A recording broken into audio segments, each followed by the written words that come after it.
মঙ্গলবার এক নাটক মঞ্চস্থ হবার পর বুধবার আরেক নাটক।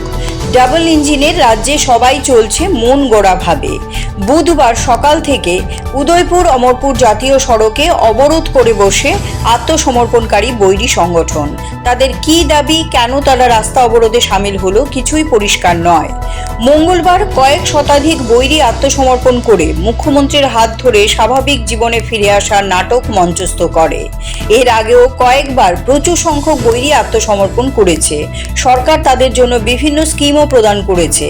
আগে যে সকল বৈরীরা আত্মসমর্পণ করেছে তাদের বিভিন্ন দাবিকে সামনে রেখে উদয়পুর অমরপুর সড়ক অবরোধ করে প্রতিবাদ দেখায় বুধবার। এদিকে রাস্তা অবরোধের ঘটনা শুনতে পেয়ে সঙ্গে সঙ্গে ছুটে আসেন অমরপুর মহকুমা পুলিশ আধিকারিক।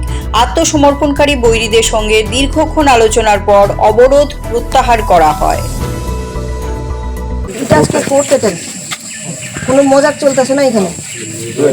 আপনারা ভাববেন না যে বইলেই আমরা তাদের ঘরে বয়ে রাখবো, এই ধারণা কিন্তু পুষে রেখে না মনে মনে যে আমরা যতবার ইচ্ছা ততবার বমু। এই 19-20 লিগা কত জানি 150 না 200 চারা। আরে এখন আমি কথা বলছি তারা শুনে, তারা কইছে যে আমাদের কাছে এখন অফ সিজন আয় পড়ছে, রাবার বোর্ডের কাছে আপনারা দেওয়ার মতো কারেন্টলি চারা নাই। যেটা আমি জানি, কথা কোয়ার পর যেটা কইছি, তো চারা নাই যখন নাই, আপনারা কিছুদিন ওয়েট করেন। ওয়েট না করলে যদি নাও পান ডেপুটেশন দেন, যেটা যদি আপনারা নিয়ম বানায় না যে আমরা রোড ব্লক করবো, এটাও তো আমরা খুশি না। এটাও তো খুশি আমরা যদি আধা করে আধা হিসাব আমরা মানছি, হ্যাঁ, তাহলে গত বছরেও আধা হিসাব বাকি আমার এটাও গত আগের বছরে দাও, এই বছরে যেটা আধা হাতের আছে বাকিটা এটাও আগের বছরে দাও। এভাবে দেখতে একটা ম্যানেজ দাও না, তাহলে আমরা মানবো। আমরা খুশি।